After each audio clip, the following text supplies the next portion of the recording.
એટલે આપણે જે સમજવાનું છે અહીંથી કે આત્મદેવ છે એ અસંગ છે, નિષ્ક્રિય છે, એની અંદર કોઈ પરિવર્તનશીલતા નથી, એની અંદર વર્તમાન જ છે, એની અંદર ભૂત અને ભવિષ્ય તીનો કાલમાં ઉત્પન્ન થયું જ નથી. બરાબર. એક આ પ્રકૃતિ છે. પ્રકૃતિ તમે જુઓ તો એ વર્તમાન છે, એ શુદ્ધ જ છે, પણ એની અંદર ફરક એટલો છે કે હર પલ હર ક્ષણ એની અંદર પરિવર્તનશીલતા છે. એ એક સરખી અખંડ રહી શકતી નથી. જેમ આપણે એમ કહીએ કે બીજ હોય તો અંકુર ફોડીને છોડ થાય ને વૃદ્ધ થાય, અને પાછું મૂળભૂત સ્વરૂપની અંદર બીના રૂપમાં એ આવી જાય, તો એની અંદર પરિવર્તનશીલતા છે. બરાબર. પ્રકૃતિની અંદર પરિવર્તનશીલતા છે, આત્મદેવની અંદર સ્થિરતા ને અખંડતા છે, એની અંદર પરિવર્તનશીલતા નથી. બરાબર.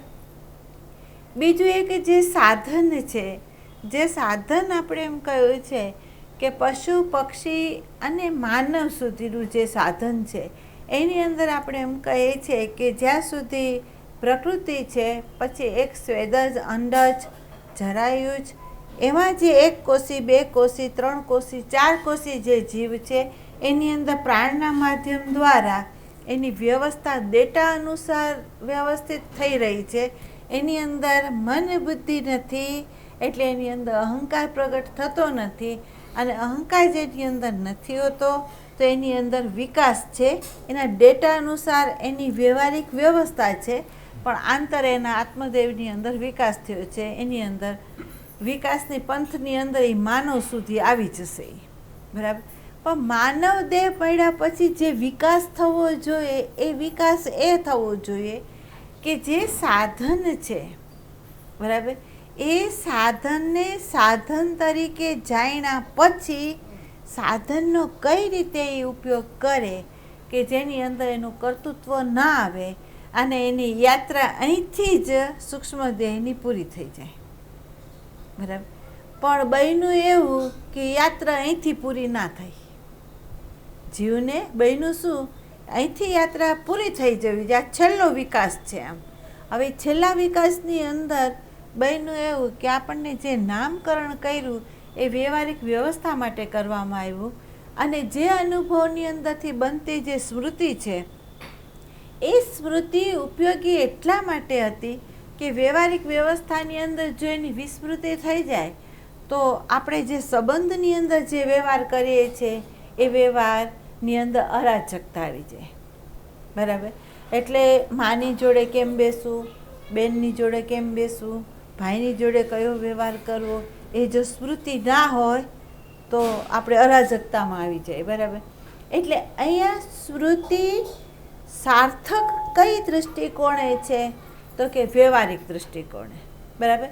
સંબંધમાં અને દૈહિક આવશ્યકતા અનુસાર એને જે ગ્રહણ કરવું છે, એની જો સ્મૃતિ ના હોય તો એ કાર્ય થઈ ન શકે. બરાબર. એટલે સ્મૃતિ અને જે સંસ્કાર છે એ વ્યવહારિક વ્યવસ્થા માટે વ્યવસ્થિત છે, એ હોવા જોઈએ. બરાબર. પણ અવરોધક પરિબળ ક્યાં છે તો કે જેની સંબંધની સાથે તમે આવો છો અથવા તમારી આત્મા તરફની તમારી યાત્રા થાય છે, તો આ સ્મૃતિ અને સંસ્કાર આવરણ છે, એ અવરોધક પરિબળ છે. એ જે વસ્તુ જેવી છે એવી એ જોવા દેતું નથી. બરાબર. એટલે ભૂતકાળની સ્મૃતિ વ્યવહારની અંદર તમને ક્યાં ઉપયોગમાં કરવી જોઈએ એનું તમને જો ભાન હોય તો એનો દુરુપયોગ ક્યાં થાય છે એનું તમને ખબર પડે. કે ધારો કે સંબંધની અંદર એક પ્રસંગની અંદર એવી ઘટના ઘટી ગઈ કે જેણે આપણા ઈગોને હર્ટ કર્યું અને આપણને એના પ્રત્યે ક્રોધ થયો અને એ વ્યક્તિ પ્રત્યે આપણને દ્વેષ ઉત્પન્ન થઈ ગયો. હવે એ ઘડી હતી, એ વખતે એના અનેક એંગલો હોય, ક્રોધના કારણ અનેક હોય, પણ આપણે એક કારણ માની લીધું આપણા માટે, અને બન્યું શું તો કે 5-10 દિવસ પછી પાછા એ વ્યક્તિને આપણે મળીએ એટલે ભૂતકાળની સ્મૃતિ આપણને યાદ કરાવીને આપણને કહે કે આ વ્યક્તિ આપણી જોડે આ કર્યું હતું. એટલે આપણો વ્યવહાર ભૂતકાળની સ્મૃતિએ કર્તૃત્વના ભાવથી જે રીતે ન કરવો જોઈએ એવો કરી નાખીએ છીએ. એટલે થાય છે શું તો ક્રિયામણ કર્મ જે છે એનું ફળ આપણને ભોગવવા માટે તત્પર થઈ જાય છે. બરાબર. એટલે નવા જન્મનું જે કારણ છે એ આપણને અપાવે છે કોણ? તો કે ભૂતકાળની સ્મૃતિ સાથેનું તાદાત્મ્યપણું આપણું જે છે એ આપણને કર્તૃત્વના ભાવની અંદર એક નવું કર્મ આપણને કરાવી દે છે. એટલે આપણે 84 લાખ યોનિની અંદરથી આપણે મુક્ત થઈ શકતા નથી. બરાબર. તો અહીંયા એ બતાવવામાં આવ્યું કે અતિ બેહોશી શું? જો વર્તમાન છે કે નહીં એનું પ્રમાણ તમે ખુદ બનશો અને તમારે જ બનવું જોઈએ. બીજો એની આંગળી ન ચીંધી શકે. તમે જાગરણમાં છો કે નહીં એનું તમને ભાન થાય. કે જ્યાં બેહોશી આવીને એટલે તમારા વ્યવહારની અંદર અરાજકતા આવી. જ્યાં બેહોશી આવી ત્યાં તમારા વ્યવહારની અંદર અરાજકતા આવી. જ્યાં હોશ આવ્યું તો ત્યાં પાંચેય જ્ઞાન ઇન્દ્રિયના માધ્યમ દ્વારા વિવેક આવી ગયો. બરાબર. આખી રામાયણ વાંચી લો, આખી રામાયણ વાંચી લો. રામાયણની અંદર એક એક પાત્રને તમે સમજી લો તો તમને બતાવશે કે વર્તમાન અને જાગરણ શું છે. તો એ રામાયણના એક એક પાત્ર તમને બતાવશે કે આ જાગરણ શું? તો કે મર્યાદા શબ્દ છે એ બધી રીતે ઉપયોગી છે. મર્યાદાનો અર્થ થાય છે કે આંતર મર્યાદા. મર્યાદાનો અર્થ થાય છે બહિરંગ મર્યાદા. બરાબર. એક મર્યાદા સ્થૂળની સાથે છે, એક મર્યાદા છે શબ્દ સ્પર્શ રૂપ રસ ગંધની સાથે છે. જો જાગરણ કોને કહેવાય એ તમને બતાવું તો એક મર્યાદા જે છે એ સ્થૂળ દેહની સાથે છે, એક મર્યાદા છે આપણા સૂક્ષ્મ દેહની સાથે છે અને એક મર્યાદા છે આપણા કારણ દેહની સાથે છે. બરાબર. હવે જો જાગરણ ન હોય, જ્યાં આપણું જાગરણ નથી, તો તમને ખ્યાલ આવે છે કે મહાભારતની અંદર સ્થૂળ દેહને લક્ષ્યમાં રાખીને વ્યવહાર થયો, શબ્દનો ઉપયોગ થયો, સંબંધની અંદર એની અરાજકતા આવી, વિવેક ચૂક્યા અને એને એ ન ખબર પડી કે આ જેઠ છે એની જોડે આમ ના બોલાય. જુઓ, આ જેઠ છે આમ ના બોલાય. એ શબ્દનો અવિવેક એ મહાભારત રચી કાઢ્યું એ આપણને બધાને ખબર છે. તો અહીંયા બતાવે છે પૂરેપૂરી બેહોશી કે સંબંધની અંદર કઈ રીતે વ્યવહાર કરવો કે જેથી મહાભારતના રચાય. બરાબર. વ્યવહારની અંદર કૌશલ્ય ચૂક્યા તો એને ખબર પડી આપણને કે રામાયણ રચાયું છે ને લીધે, તો કે અહીંયા એ વ્યવહારમાં વિવેક ચૂક્યા, સંબંધમાં તો રામાયણ રચાઈ ગયું. બરાબર. હવે એ બેહોશી છે, એ સ્થૂળની બેહોશી છે, સંબંધમાં રહેલી બેહોશી છે. બરાબર. માતા સીતાને લક્ષ્મણજીએ વિવેકથી બતાવ્યું છે કે આ લીટી છે, આ લીટીની બહાર તમે ન જવા જોઈએ, આ મર્યાદા છે અને આ મર્યાદામાં તમે રહેશો તો તમને કોઈની તાકાત નથી કે તમને હરી જાય. બરાબર. પછી મર્યાદા ઓળંગાઈ ગઈ, વિવેક ચૂકી ગયા, એ બહાર ગયા તો રાવણ એને હરી ગયો. બરાબર. તો એ બતાવે છે સ્થૂળનો, એ વિવેક બતાવે છે સ્થૂળ શરીરનો, કે સ્થૂળ શરીર જે આપણું છે એ સંબંધની સાથે એનો કયો વ્યવહાર હોવો જોઈએ, ત્યાં કયો વિવેક હોવો જોઈએ, કોની સાથે કેટલું બેસવું જોઈએ, કેટલું ઉઠવું જોઈએ, કેટલો વ્યવહાર કરવો જોઈએ, કેટલો વ્યવહાર ના કરવો જોઈએ અને ક્યારે એકાંતમાં રહેવું જોઈએ, ક્યારે એકાંતમાં ન રહેવું જોઈએ, એ બતાવે છે કોણ? તો આપણા પુરાણો, આપણા ઋષિવરો કથા રચી નથી, એને આપણને ગૂઢાર્થ સમજાવ્યો છે. જે ગૂઢાર્થ આપણને સમજી જવાનો છે કે આ સાધન છે, સાધનની અંદર આપણી પાંચે જ્ઞાન ઇન્દ્રિયના માધ્યમ દ્વારા સ્મૃતિ અને સંસ્કારનો ઉપયોગ કરવાનો છે, પણ ક્યાં, કેટલો, કેવી રીતે થવો જોઈએ એનો જો આપણને વિવેક ના હોય તો આપણને ખબર પડે છે કે તાપ સિવાય, વિનાશ સિવાય આપણને કંઈ મળતું નથી. બરાબર. તો એણે બતાવ્યો જાગ્રતમાં જાગ્રત દેહ સાથે સંબંધમાં આવ્યા પછી તમારી જો દ્રષ્ટિ ગુરુ દ્રષ્ટિ મળી હોય અને જો તમારું જાગરણ હોય તો સંબંધમાં તમારો વિવેક કઈ રીતે વ્યવહાર કરે એ તમને બતાવી દઈએ. બરાબર. બીજું છે કે શબ્દ સ્પર્શ રૂપ રસ અને ગંધ આ 5 વિષયો છે. આ સંબંધનો સ્થૂળનો થયો વિવેક. આ 5 વિષયો છે.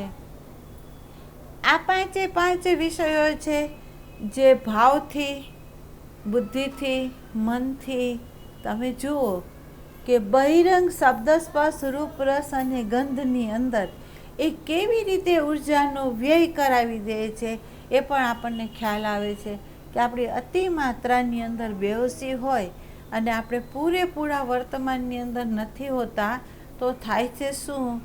તો 2 અક્ષરને બદલે 4 બોલશું. બરાબર. જ્યાં સ્પર્શની જરૂર નથી ત્યાં સ્પર્શ કરશું. જ્યાં ખોરાકની જરૂર નથી ત્યાં સ્વાદની ખાતર અતિરેક ખોરાકને ગ્રહણ કરશું. અને જ્યાં ખરેખર તમે જુઓ તો કામનાઓની ઈચ્છાઓની જરૂર નથી, આવશ્યકતા અનુસાર આપણને બધું પ્રાપ્ત છે, છતાં વાસનાને લીધે આપણે અતિરેક ઈચ્છાઓને પ્રગટ કરી નાખીએ છીએ કે જેના માધ્યમ દ્વારા આપણી પ્રાણ ઉર્જા જે છે તે મનના જે સંકલ્પો વિકલ્પો છે તે એ આપણને વર્તમાન ચૂકાવી અને બહિરંગ આપણી ઉર્જાનો વ્યય કરાવી દે છે. એમાં એ વિવેક રાખતો નથી. તો હવે જાગરણ હોય તો પહેલાં અહીંયાથી વિવેક શરૂ થયો, જાગરણ હોય તો મનથી વિવેક શરૂ થયો, જાગરણ હોય તો બુદ્ધિથી વિવેક શરૂ થયો. બરાબર. હવે વિવેક શું? દેહથી તો આપણને સમજાયો કે ભાઈ ત્યાં સંબંધની અંદર નાના મોટા જે સ્થાન આપણને પ્રારબ્ધ અનુસાર આપણને જે રોલ ભજવવાનો આપ્યો હોય એ રોલની અંદર યથાવત જો આપણે ભજવીએ નહીં અને એની અંદર બીજાનો રોલ આપણે જો ભજવવા જઈએ તો આપણા રોલની અંદર કચાશ આવશે અને અરાજકતા વ્યાપશે અને તાપ સહન કરવાનો આવશે. બરાબર. એટલે જે રોલ જ્યાં તમને આપ્યો હોય ત્યાં એ રોલ એ રીતે જ ભજવવો જોઈએ. અધ્યાત્મ રોલને કચાશ નથી આપતો. જેણે અધ્યાત્મ ગ્રહણ કર્યું હોય, જેણે સાચો સત્સંગ ગ્રહણ કર્યો હોય તો પતિ તરીકેનો રોલ એ યથાવત ભજવે, પત્ની તરીકેનો યથાવત ભજવે, ગુરુ તરીકેનો યથાવત ભજવે, માતા તરીકેનો યથાવત ભજવે. એની અંદર ક્યાંય કચાશ ન રહે જો સત્સંગ ધારણ કર્યો હોય તો. બરાબર. એ રોલની અંદર યથાવત જ ભજવશે જેમ શ્રી રામચંદ્રએ ભજવ્યું. બરાબર. એની અંદર ક્યાંય કચાશ નથી. આખી રામાયણમાં તમે જુઓ તો રામની ભૂલ તમને ક્યાંય નહીં દેખાય, ક્યાંય નહીં દેખાય. એમ તો એ બતાવે છે જાગ્રતમાં જાગરણ જેનું છે, સ્મૃતિ અને સંસ્કાર સાથેનો નાતો જેણે તોડ્યો છે એ રાજા, અને અંતરંગ રાજા કહો, તમે એને બહિરંગ રાજા કહો, તમે એને દેશનો રાજા કહો અથવા તમે એના અહંકારના રાજાને કહો, તો રામચંદ્રજી પૂર્ણ છે. એણે આપણને બતાવ્યું કે માતા પિતાની સાથેનો મારો વ્યવહાર જુઓ, પત્ની સાથેનો મારો વ્યવહાર જુઓ, ભાઈની સાથે મારો વ્યવહાર જુઓ, ઋષિવરોની સાથે મારો વ્યવહાર જુઓ, અને સાધકો હોય તો સાધકો સાથેનો મારો વ્યવહાર જુઓ, શત્રુ હોય શત્રુ સાથેનો મારો વ્યવહાર જુઓ. આખી રામાયણ વાંચો, એમાં ક્યાંય ભૂલ દેખાય તો મને લઈ આવજો, પાછું દેજો. ક્યાંય નથી. એ કહેવાય છે જાગ્રતમાં જાગ્રત, જેને પુરુષ કહેવાય, જેણે મર્યાદા શબ્દ એટલા માટે આપવામાં આવ્યો છે કે જેણે વ્યવહારિક મર્યાદા રાખી છે. વ્યવહારિક મર્યાદા રાખી છે. કેમ? તો ઉર્જાનો વ્યય ન થાય, ને તો ઉર્જાનો વ્યય થાય, ને તો વ્યવહારમાં અરાજકતા આવે. બરાબર. તો એ જ્ઞાન આપણને આપે છે રામચંદ્રજી. બરાબર. એની સ્મૃતિ અને સંસ્કાર સાથેનો નાતો તોડી નાખ્યો છે. બરાબર. ત્રીજું છે કે જેની અંદર આપણે કહીએ છીએ કારણ ઉપર જે વિવેક છે એની અંદર તમે શ્રી કૃષ્ણને બહિરંગ વ્યવહારની અંદર નહીં લેતા, પણ અંતરંગ દ્રષ્ટિકોણે તમે એને પકડો તો તમને જોવા મળશે એ કે અંતરંગ જેણે કારણ ઉપર વિવેક છે, જેનો આનંદમય કોષની અંદર વિવેક છે, જેને હું અને છુંમાં જેનો વિવેક છે, એનો વ્યવહાર કઈ રીતે હોય તો એનો બહિરંગ વ્યવહાર નહીં, એના અંતરંગ વ્યવહારને લઈ આવો તમે કે એ શ્રી કૃષ્ણને કંઈ પણ વ્યવહારની અંદર મર્યાદા જે સમાજે આપેલી હોય, ધર્મએ આપેલી હોય, એ બધાને તોડતા એને વાર નથી લાગી. એણે છૂને ધારણ કર્યું છે. એટલે શેને ધારણ કર્યું છે? છૂને. બરાબર. એને માન્યતાઓ છે, પરંપરાઓ છે, સંસ્કારો છે, સમાજના ઢાંચા છે, એને બધાને કાપ્યા છે. બરાબર. એ કાપ્યા શું કરવા? એમ એણે કાપ્યા એટલા માટે કે છૂએ આ વિશ્વને ધારણ કર્યું છે.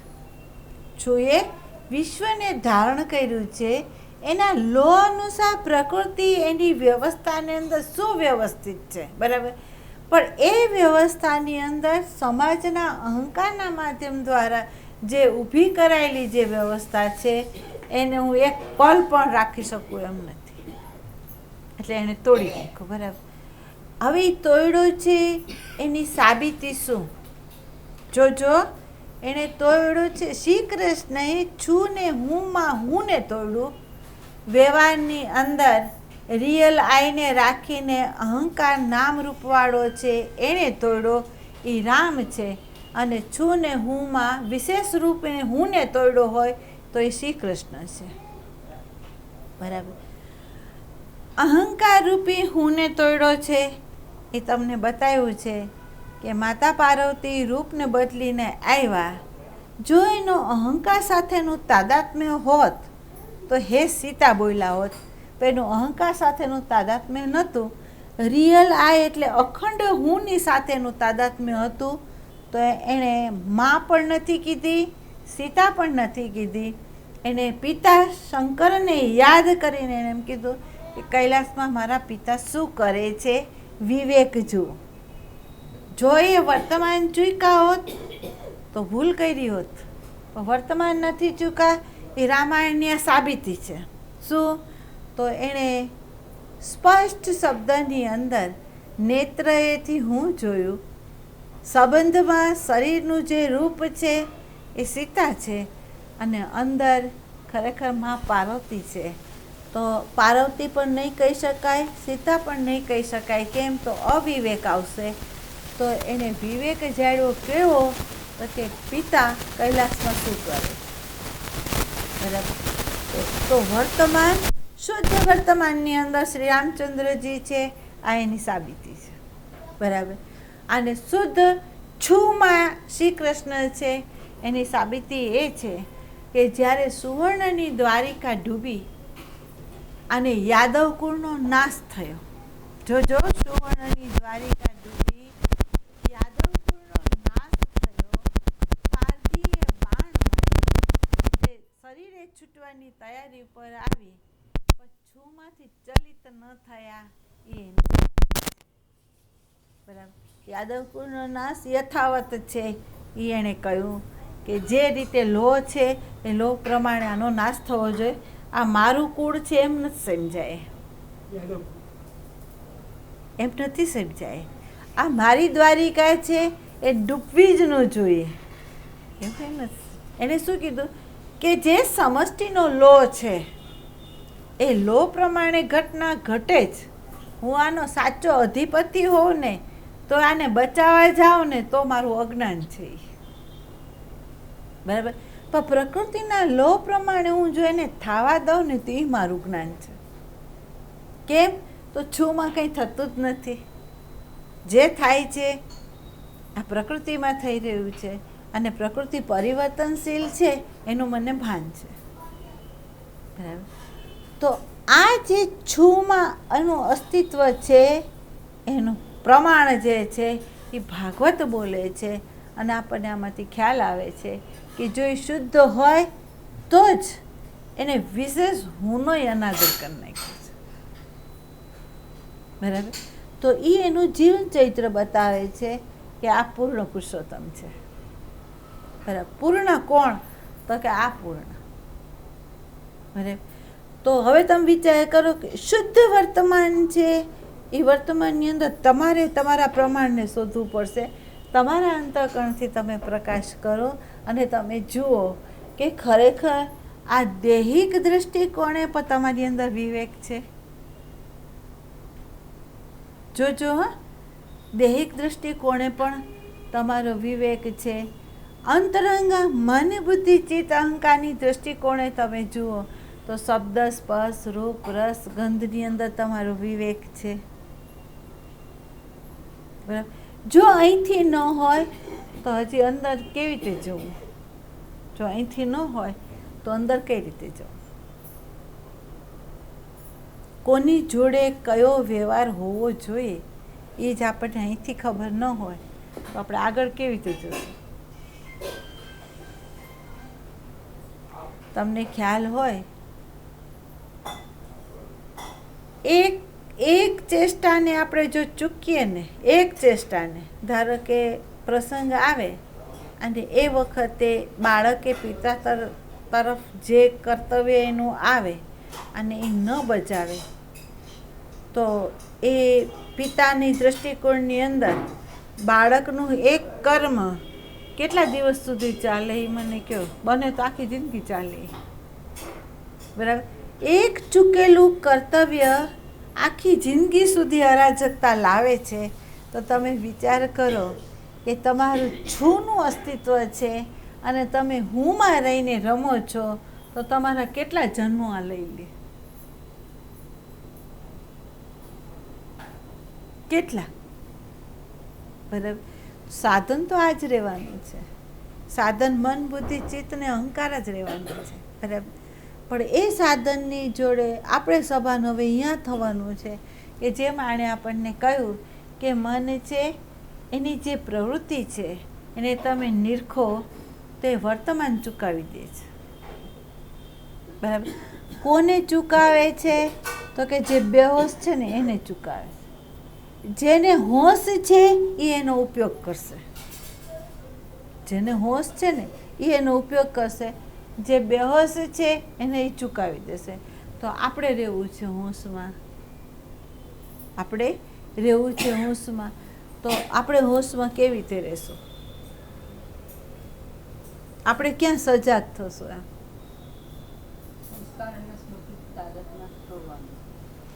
તાદાત્મ્ય છોડવાનું છે. બરાબર. અને સંસ્કાર અને સ્મૃતિનો ઉપયોગ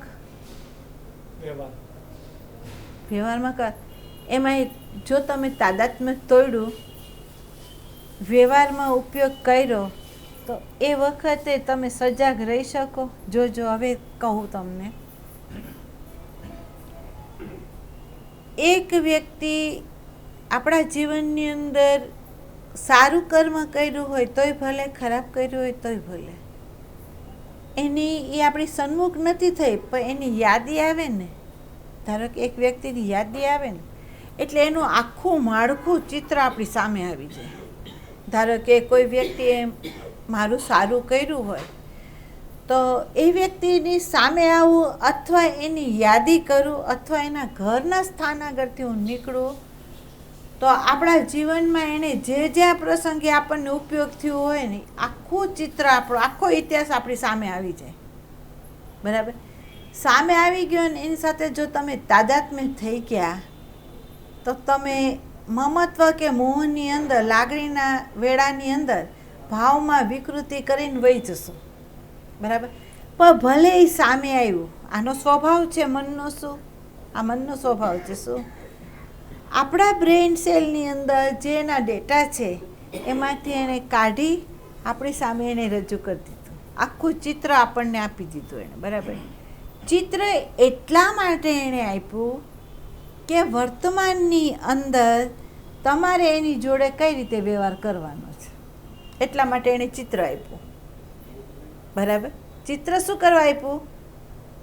જો સભાન ક્યાં થવાનું છે? ચિત્ર તો આવશે જ, આ દેહ હશે ત્યાં સુધી આવશે. સ્મૃતિનો નાશ એમ નહીં થાય. બરાબર, સ્મૃતિ તો સામે આવીને આપણને બોધ કરાવે છે કે આ ઘર આનું છે, એમાં રહેનાર વ્યક્તિ આ છે, અને તમારા જીવનમાં એણે આ રીતે વ્યવહાર કર્યો છે, એ આખું આમાંથી કાઢીને તમારી સામે ચિત્ર મૂકી દીધું. બરાબર, બેહોશ હશે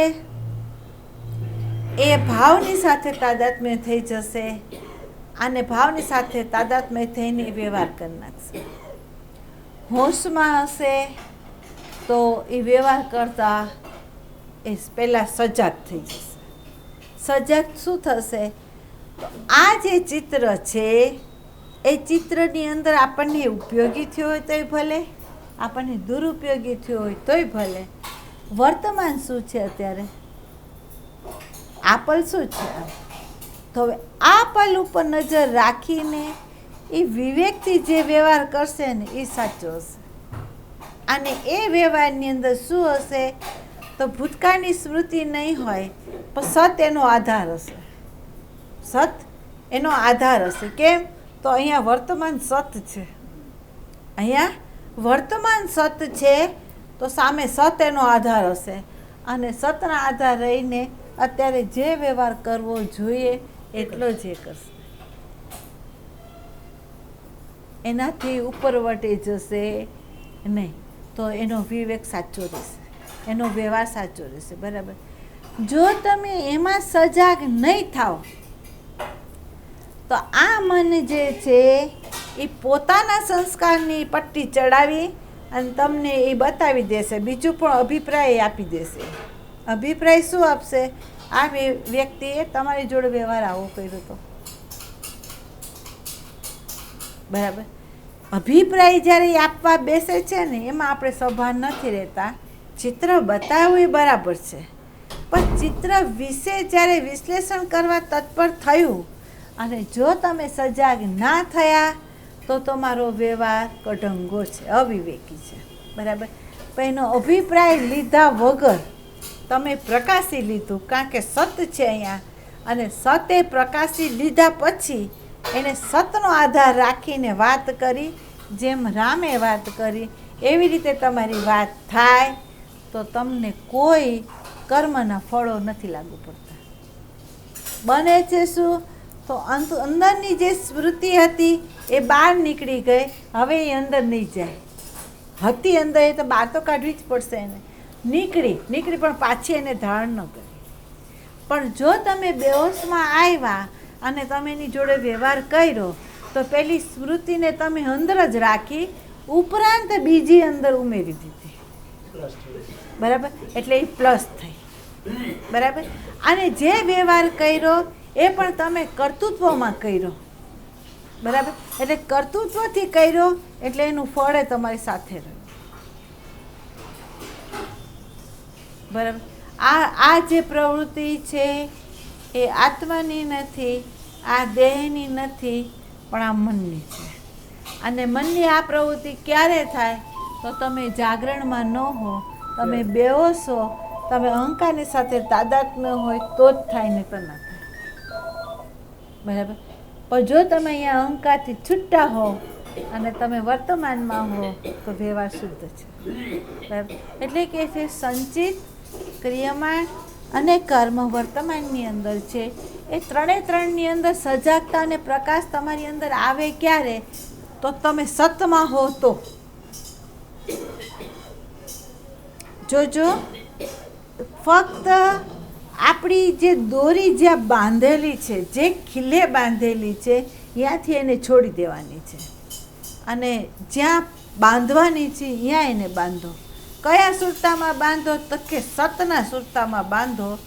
અસત એટલે અહંકાર જે છે એને તમે છોડી દો. અહંકાર કયો? તો કે સંસ્કારને સ્મૃતિવાળો જે અહંકાર છે એનું લંગર તમારે જ્યાં બાંધાયેલું છે બરાબર નથી, ત્યાં સભાન થઈ જવાનું છે. બરાબર, આ લંગરને છોડવા માટે જે વિધિ વિધાન છે એ બીજી એકેય નથી, ખાલી એનાથી અસંગત થવું ને એ વિધિ વિધાન છે. જેવા તમે અસંગત થયા એટલે અંદરથી વિધિ શરૂ થઈ. જેવા તમે અસંગ થયા એની સાથે, લંગર છોડ્યું તમે, એટલે નાવ છે ને એ તમે ન મારો ને તોય પવનના વેગે અમુક તો ગતિ કરે. બરાબર. તો એ લંગર છૂટે ક્યારે? જો તમે એની પર પ્રકાશ પાડો તો, નહીંતર નહીં.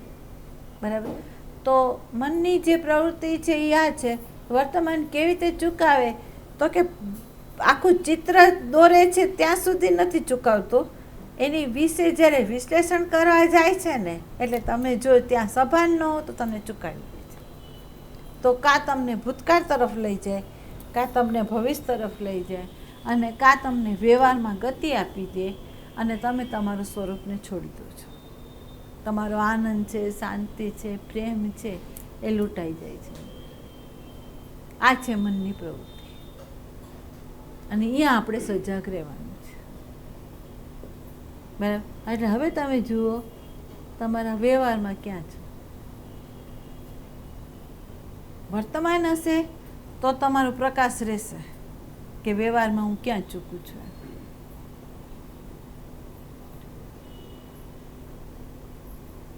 જેમ તમને ખબર હોય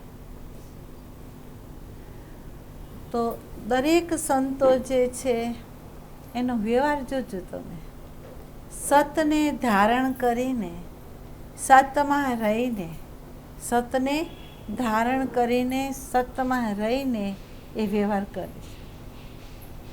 સતને ચૂકતો નથી. જો બીજું, એના વ્યવહારની અંદર તમને અરાજકતા નહીં જોવા મળે. જ્યાં જેટલો જેવી રીતે કરવો ઘટે ને એટલો જ કરશે.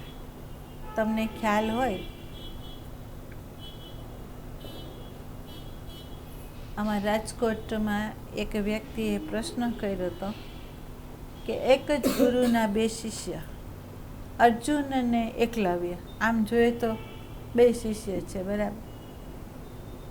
છતાં એકલવ્યનો અંગૂઠો ગુરુ દક્ષિણામાં દ્રોણાચાર્યએ માંગી લીધો, અને અર્જુનને સિદ્ધ કર્યો મહાબાણાવળી તરીકે. આમ તો એ અન્યાય નહીં?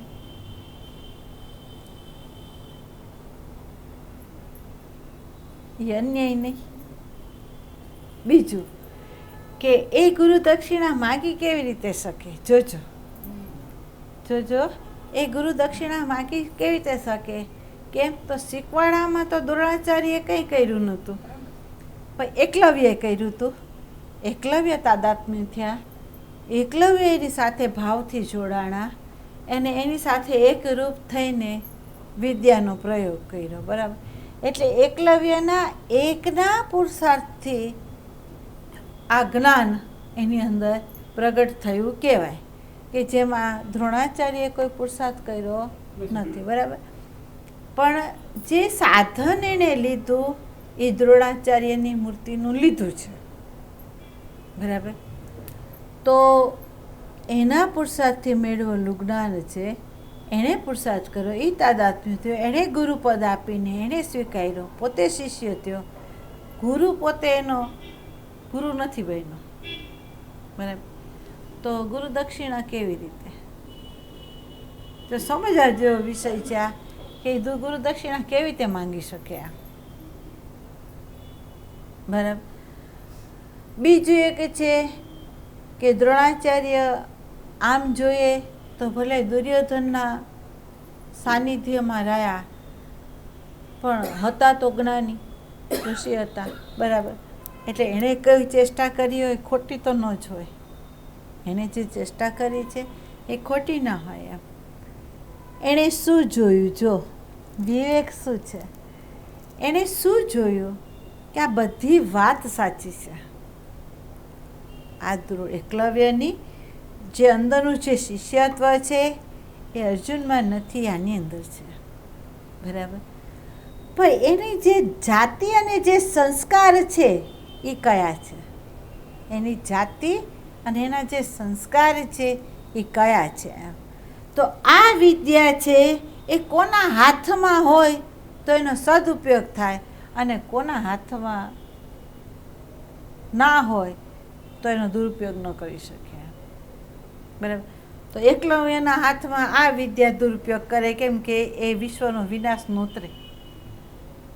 આ વિદ્યા એની જાતિ સંસ્કાર અનુસાર વિશ્વનો વિનાશ નોતરે. બરાબર. ત્યાં ધર્મના રક્ષણની ખાતર જો આ વિદ્યા અર્જુન આગળ હોય તો એ ધર્મનું રક્ષણ કરી લે. બરાબર. જો વિવેક એ ભાવમાં વયા ગયા હોત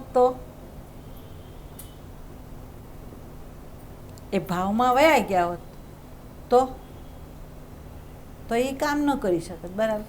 એનો અંગૂઠો કાપી લીધો. બરાબર. એટલેથી નથી પૈતું, એનું એટલેથી નહીં પૈતું. પણ જ્યારે આ મહાભારતનું યુદ્ધ થયું ને, તો એકલવ્યને મારનાર જ શ્રી કૃષ્ણ છે. એકલવ્યને મારનાર શ્રી કૃષ્ણ છે. કેમ? તો કે એની અંદર અસુર તત્વ એવું હતું કે જે આ મહાભારતના યુદ્ધની અંદર અત્યાચાર ફેલાવે એમ હતું. તો એણે એનો વિનાશ કર્યો. બરાબર. હવે જોજો, ગમે એવું શિષ્યત્વ હોય, જોજો સમજો, ગમે એવું શિષ્યત્વ હોય, પણ ગુરુની કૃપા આપણી ઉપર જો ન હોય તો આ સમષ્ટિમાં આપણી બધી જે વિદ્યાઓ હોય ને એ શૂન્ય બરાબર છે. શૂન્ય બરાબર છે. જો બરાબર. પણ જ્યારે શિષ્ય અને ગુરુ એ બંને હરસ્પર્શ જ્યારે આવે, બંનેની કૃપા કઈ રીતે? તો કે શિષ્યનું શિષ્યત્વપણું સિદ્ધ થાય અને ગુરુનો અનુગ્રહ જો એની ઉપર ઉતરે તો ગુરુ શું કરે? ગુરુ કરે શું?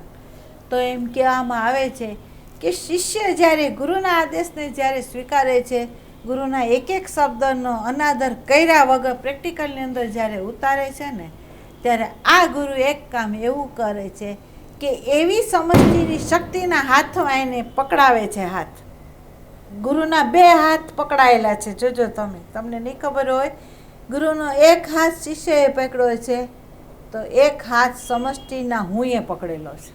તો જ એ વહે છે, તો જ પરાયની અંદર ઉતરે છે. બરાબર. કારણ કે પરાએ પકડેલો હાથ છે. બરાબર. પણ એ પરા અને આ શિષ્ય બેને જ્યાં સુધી એ સહયોગમાં ન લાવી શકે ત્યાં સુધી ગુરુ જે મીડિયામાં છે એ હટી ન શકે. બરાબર. એ હટે ક્યારે? કે એ પરા જ્યારે શિષ્યની અંદર પ્રગટ થાય અને એ શિષ્યને જ્યારે એ મહાશક્તિ જ્યારે એને પકડી લે છે, ત્યારે ગુરુ એનાથી ખસી જાય છે. બરાબર. અને ગુરુ જ્યારે ખસી જાય છે ત્યારે હવે એની ચિંતા કરવાની જરૂર નથી. કેમ? તો કે એની અંદર જ જ્ઞાન પ્રગટ થઈ ગયું. હવે એને જરૂર નથી. બરાબર. તો એક પક્ષી પણ જો વસ્તુ હોય તો પણ કામ નથી આપતી.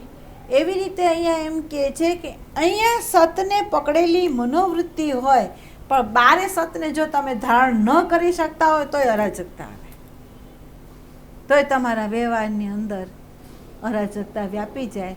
તો એમ કહે છે અહીંયા સત, બારે સત. બરાબર. એને લક્ષ્યમાં રાખીને સંસ્કારની સ્મૃતિથી અસંગ થઈને જ્યારે આ મન જે છે એ સંબંધની સાથે વ્યવહારમાં આવે તો પણ ભલે, શબ્દ સ્પર્શ રૂપ રસ ગંધની સાથે વ્યવહારમાં આવે તો પણ ભલે, એની અંદર એવું એકેય કર્મ નહીં હોય કે જે કર્મ ફળ આપતું હશે. જેને આપણે એમ કહીએ છીએ કે જો શેકેલા વગરના ચણા હોય તો ઉગી શકે, પણ શેકીને પછી તમે એને વાવો તો એ ન ઉગે. બરાબર. અહીંયા આપણે શેકી નાખ્યું છે, આપણા અહંકારને શેકી નાખ્યો છે. બરાબર. શુદ્ધ અહંકારને વિશેષ રૂપે આપણે રાખ્યો છે તો એ ફળ ના આપે, એ છાપ ન લઈ આવે, એ વિશ્લેષણ ના કરે. એ જે વ્યવહાર કર્યો એને દરેક વ્યવહારની અંદર એ સભાન છે. આ પલે જે વ્યવહાર કર્યો એમાંય સત છે, બીજી પલે વ્યવહાર બીજો કરશે તો એમાંય સત હશે. વ્યવહારની અંદર, એના ભાવમાં, એના વ્યવહારની અંદર તમને નવીનતા લાગશે, પણ તમે જોજો એ શુદ્ધ હશે. એક સરખો વ્યવહાર જે થતો હોય તો સમજી લાવવાનું કે એ ઢાંચામાં છે, પણ જેના વ્યવહારની અંદર આમ સ્ફલન હોય, આમ આનંદનું, પ્રેમનું, પ્રકાશનું, જ્ઞાનનું તમે જુઓ તો એના તરંગો વહેતા હોય અને બધાની જોડે જુદી જુદી જુદી રીતે વ્યવહાર કરતો હોય, છતાં પ્રકાશ તો શું હોય તો કે સત જ. બરાબર. તો આપણે સંભાન ક્યાં થવાનું છે? બંધથી નહીં. મન સંસ્કારની સ્મૃતિ સાથેની છાપ લઈને જાય છે ને ત્યાં સંભાન થવાનું છે કે એ છાપ સાથે જવું જોઈએ, સતની આધાર લઈને એને નીકળવો જોઈએ અને સતમાં લક્ષ્ય રાખીને એને વ્યવહાર કરવો જોઈએ, તોય એની અંદર અવિવેકતા નહીં આવે, વિવેક રહેશે. બરાબર. તો મનની પ્રવૃત્તિ વર્તમાનમાં નથી રહેવા દેતી. એ ક્યારે નથી રહેવા દેતી? કે જે સંસ્કાર સ્મૃતિ સાથેનું તાદાત્મ્ય હોય તો જ. સતની સાથે હોય તો એ વર્તમાન સિવાય ક્યાંય રમતી નથી. બરાબર.